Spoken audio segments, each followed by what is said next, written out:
Oh, Bootsy. You can sit on my lap, but you can't block the camera. Okay, sweetie?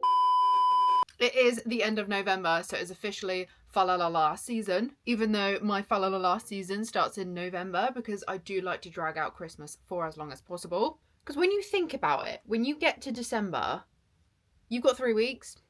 You've got 3 weeks of Christmas, that's it. And there are a few Christmas books in this pile. So let's go through all the books I read in November. I looked on my YouTube the other day and I realised I haven't actually done one of these videos in such a long time.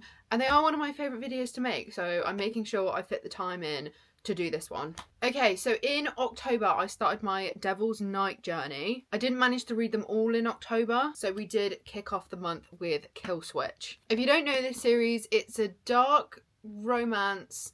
There's 4 books, but there's also 2 novellas, and it's basically all the books have different plots, but it starts off with the 4 horsemen, they call themselves, and on Devil's Night they basically create carnage every year. They do illegal stuff. They can basically do whatever they want for one night and no one stops them. They're kind of like the Purge, but they don't do anything that bad. The first one starts off with they all think she's the one that sent them to prison. So they all go after her for revenge. But that's just the first one. I'm not going to explain the plot of every single one of them, but that's how it starts. Kill Switch. This is the 3rd one in the series. And you know what's funny? I was dreading this book because the first 2 books, the guy in this, Damon, his name is, I absolutely hated him. I despised him to the point where I just thought, oh my god, there's no redeeming qualities in him. Like, he's horrible. And as soon as I started reading this, I quickly switched. I switched up real fast. This was my favourite out of all of them. And you know what's crazy? Sometimes I think books are such good lessons in life in the way that you see someone from the outside, right? So you read the other books and you see him from other people's point of view and you just get an outsider's perspective. But then you go into someone's mind, you read their own book and everything changes. And I'm trying to think that way in life now. Since reading books, my mindset has changed as to how I view people, because you only ever get outside point of views from people. You're never inside their head. And I think if everyone in life wrote their own book about them, everything would change. Your perspective on them would just completely change. And Damon, sweet baby Damon, he has so many demons. And don't get me wrong, I'm not excusing anything he did in the other books, but this one, everything just made sense, and you just you learn why he is the way he is. And I also loved Winter. Out of all of them, she is my favourite. We then went on to Conclave, which is the novella that comes after this one. It was okay. It was basically setting up for the 4th book, because Will, which is this one, he basically goes missing. And they're basically trying to figure out a plan of how to find him, how to get him back, because he's going through some stuff. But one thing that did piss me off about this book was Michael, which is the guy from Corrupt. Oh, he said some things that made me hate him. Yeah, I did not like him in this at all. That did bring the rating down quite a bit. But for a novella, I mean, there's not much to talk about. It was okay. It was just a little in between preparing for this one. Now that I'm actually holding this one in my hand, it is so thick. How many pages is it? It's 725 pages and the writing is tiny. Now, I gave this 2.5 stars. This was hands down my least favourite, which is such an unpopular opinion. Everyone loves this book. Some people prefer it to this one. I did not. Will lost his spark in this, and I do not think him and Emery should be together. Emery was quite boring, and every time I was reading about them, I was just so bored. The main reason, actually, I didn't like this was because if you've read this series, you'll know there is a lot of sharing scenes, okay? There is a lot of sharing. And they seem to get crazier as the books went on, to the point where these two were only together 2 times throughout the whole book. One was in the past, one was in the present. All the other times, it was them being with other people and threesomes, foursomes, 6somes, 7somes.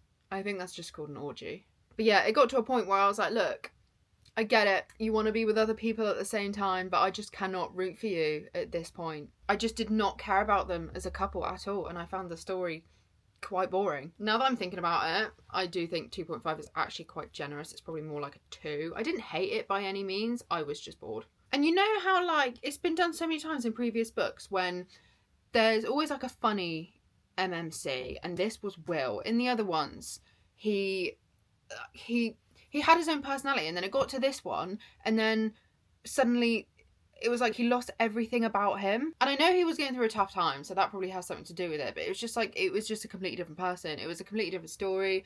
I didn't like it. You then have Breathe With Me by Becca Mack. This was a highly anticipated read for me, and overall I gave it 3 stars. This is the last book in the Playing for Keeps series, and this was highly anticipated because they're already together from book 1. So this is the 5th book, and they are together from book 1. They're the oldest couple, and you get glimpses of them in the other books and their fertility issues. So when I saw this book was coming out, I just knew it was going to break my heart. The 3 stars, that came from the fact that I hated the first 40% of this, but I loved the last 60%. My cat is just patiently waiting for me to be done with this. Are you going to jump up in front of the camera again? I knew it. I love you, but you have to wait for cuddles. What was I saying? Yeah, the first 40% of this was just their past chapters and smut. It's pure smut. It was chapter after chapter. It was never ending, and I just didn't care. I was hoping the past chapters were going to kind of lead up to their struggles, and it only did the first chapter before the present, if that makes sense. And how they met was so disappointing. He literally just walked up to her in a bar and said, "I like you, I'm going to make you my wife." And that was it. That was literally it.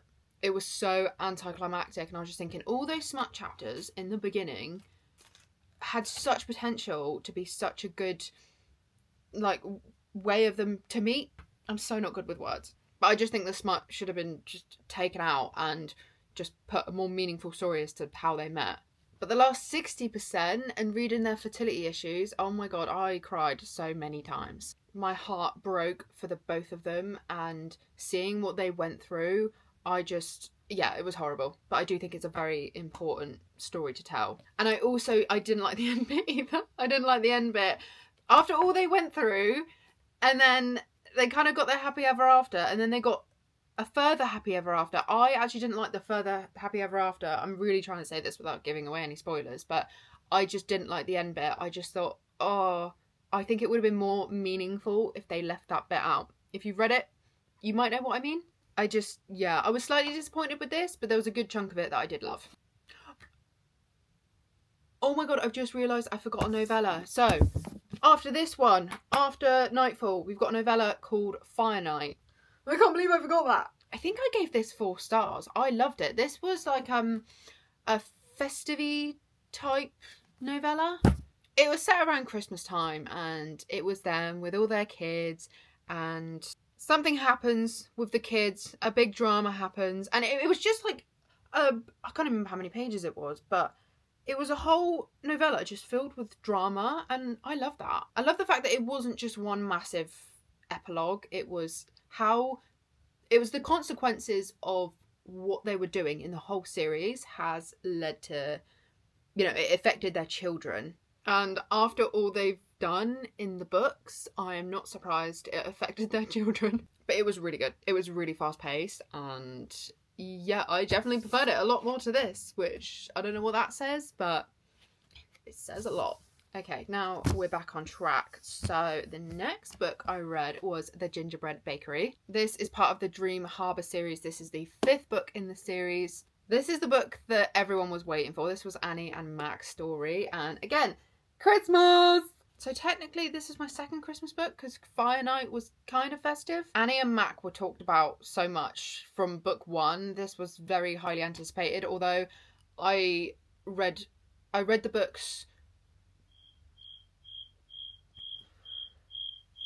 Why is speaking so hard? I read the books with like a big gap in between them, so while I was excited for this, I kind of forgot. But these are books that are just so light and fluffy. A lot of people don't like them because they are so light and fluffy, but when you just don't want to think and you just want to read a cute little love story, these are perfect. This is a second chance romance, which is one of my faves. I gave this 4 stars. I did really like it. The only thing that I didn't like was the kind of gap in between from when they broke up and when they like got back together at the end. It was kind of like, it felt a little bit dramatic. But hey, do you know what? People were hurt. Maybe it just took them a little bit longer to deal with things. I'm not judging, except I did judge. I have given every single book in this series 4 stars just because they are, you just know what you're getting. You just know you're going in for a cute, fun time. So I feel like I can't give it any less than 4 stars, but I can't give it 5 stars because they're just not 5-star books.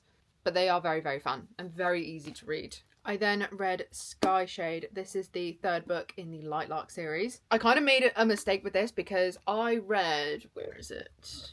Nightbane. This is the 2nd one. I read this like a year ago and then I picked this one up. I should have probably done a recap. But I think I remembered how it ended pretty well. And going into this, it pretty much picked up after that last sentence, if that makes sense. So it just went straight into the next one. This I gave 3 stars. I feel like so far it's a very mid-month. A lot of 3 stars, a lot of 2, a couple of 4s. And all of my stars in this are for Grimm. The love triangle is kind of annoying me a little bit now, but I did also get a little bit confused during this because Oreo, I always say Oreo.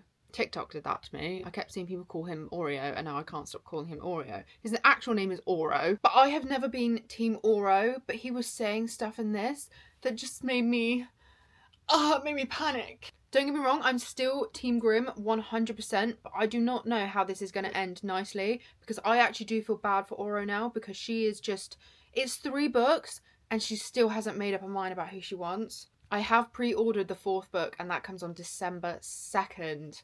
So I'm going to read that straight away because apparently the author, what's her name, Alex Asser, has said that she makes her decision in the next one and then there's 1 book after that. And I'm just so scared about how it's going to end because I don't want... it needs to be Grimm, right? But I am so worried for Oro because I'm starting to care about him. I know. Why would they do that? And it's so crazy to me because, to me, I've only read love triangles where there is clearly the one person that they want you to want. But with this one, so many people are Team Oro that maybe it is 50-50, but for me, it's only been Grimm. But after this one, I can understand the Oro girls. But the plot in this, I don't understand a thing. I understood nothing. I understood the first one, I understood the second one. This one, it was like a plot, came out of nowhere, and I didn't understand a thing. I didn't really know what I was rooting for, what I was hoping for, where it was going. I was just here for the ride. I'm feeling like a lot of books recently, especially popular romantasy series, they should be 3 books, they should be a trilogy, and they've all been dragged out to 5 books because they get popular and then half of them end up being filler books. This was definitely a filler book. I didn't understand a thing. I'm hoping Crown Tide is going to be a lot better. So yeah, 3 stars for Sky Shade. I still like the series and I'm still so invested, but that one was just eh. And then I'm probably the last person to read this book ever, but I read The Love Hypothesis by Ali Hazelwood. I gave this 4 stars. I absolutely loved it and I cannot wait for this to be on my screen. I purely read this because it is coming to the big screen and I just have this thing where if I know it's coming out as a series or a film, whatever, I need to read the book first. And the way I was reading this, I pictured it so well in my head as being a film. And now that I've seen all the movie promos and stuff, I just see it. I loved Olive so much. I think she is one of the cutest FMCs. I thought I was going to be really confused by the sciencey stuff, but it really wasn't confusing at all. And I think Ali Hazelwood herself is a scientist. I think she's a scientist of sorts. I don't really know what she does. I know she has qualifications, that's all I know. So yeah, a lot of her books are based on sciencey stuff. And I was actually quite fascinated by all the sciencey stuff, so yeah, 4 stars for that. I then read a romantasy, which was Kingdom of Shadows and Wings. I gave this 4 stars. I absolutely loved it. It is probably one of the most fast-paced romantasy series I have ever read. The world building was pretty much non-existent. She was describing it as she went along, and I wish so many more authors did that. I do not need pages and pages and pages at the start describing the setting and how it came about. Like, just tell me as you're going. So I found this so easy to read. It's hands down the easiest romantasy I've ever read. So if you want to get into romantasy, I would highly, highly, highly recommend this one. The writing is a little, I don't know how to describe it. It's a bit flat, but not in a bad way, not for me anyway, because I struggle with reading. As you know, I've got to listen to audiobooks for when I read. And the writing in this was just very simple. It's not what I was used to when it comes to romantasy books, but it made things a lot easier for my brain to digest. So a little bit about this. Lark, that is our FMC. Her sister is in a flight training academy and her sister goes missing. Now Lark, she has been kept in a tower, a castle, I think it was a castle, her whole life by her mum. Her mum is weirdly protective, okay? But yeah, her sister goes missing, so she gets a letter from, I think it was the king, saying that she needs to go to replace her sister because they have the same ability, which is fire, you know? So she goes in and her mum's like, okay, but you're only going in for 1 month and then I'm pulling you out. And then in there, she meets flight instructor Sterling Thorne. Also, Lark is afraid of flying. She will not even get on the alicorns. And the alicorns are basically horses with wings. That's how they're kind of described. I just picture a unicorn. I just imagine there's a bunch of people just riding unicorns. And it's great. Would highly recommend doing that. Also, the dragons are kept locked away. That's all I'm going to say. That's all I'm going to say. But yeah, I love this. If you can get over the writing style of it, because it is very simple, which again, I loved. No complaints from me. Very good series. I then went on to the second one, which I also rated 4 stars. This is Court of Secret and Flames. I really can't say shit all about this because if I start describing what happens in this book, you're going to get spoilers. Basically, this one ends on a big cliffhanger, goes directly into this one. Oh, sweetie. Can you just wait another 20 minutes? No? Okay. I literally can't think of what I can tell you in this at all that's not going to spoil anything. So I'm just going to say it was really good. It was a really good second book in the series. This series is called the Dragons of Tyrene series, by the way. We can deal with God. Get on to swap our places. We run up that road. I'm really worried. She came in this morning. She's got something on the side of her mouth. I don't know if you can see that. Can you lift your chin up? Look, can you see in the corner? She's got something there. And she's got a mark on her leg. I don't know if she was in a fight or something. I then was feeling extra fa la la la la la la, so I read Good Spirits by B.K. Borison. This took me so much by surprise. He is basically the ghost of Christmas past, and he goes round and he collects people? No. He goes to people and he makes them right their wrongs that they have done. Once he's done that, they're meant to move on to Christmas present and then Christmas future ghosts. But when he gets to her, they're going through her past trying to figure out what she's done, why she's a bad person, and neither of them can find anything, and she's just as confused as he is. And at the start, I really did struggle with the whole ghost thing and magic, because he does have magic.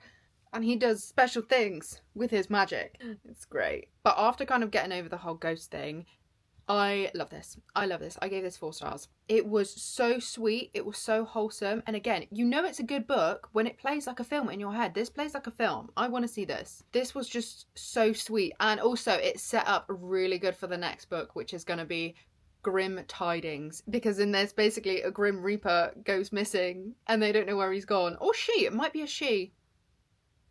Can't remember. There is a lot of stuff in this that's to do with magic, death, the underworld, the afterlife, and it reminded me, I think everything reminds me of Supernatural. I was going to say it reminds me of Supernatural, but at this point, you mention a ghost, I'm going to think of Supernatural. Dad's on a hunting trip, and he hasn't been home in a few days. And yeah, this was just so sweet, so I think if you can get your head around the whole ghost magic thing, it's adorable and so festive, but not in the way that it makes it its whole personality. There's still a good level of depth and plot to this. Definitely recommend, and I will be rereading this every Christmas. Oh my god, guys, I don't even know. Oh, The Last Letter by Rebecca Yarros. I didn't rate this. I have no idea how to at all. While I think the story in this was incredible, like from an outside point of view, from a person with no feelings and no heart, this was a really good story. However, I fucking hated it. The end of this, hands down, the saddest book I have ever read. And for what? And for what? What did we gain from that? If you want to see my reaction to the end of this book, I'm just going to put it right here. And yeah.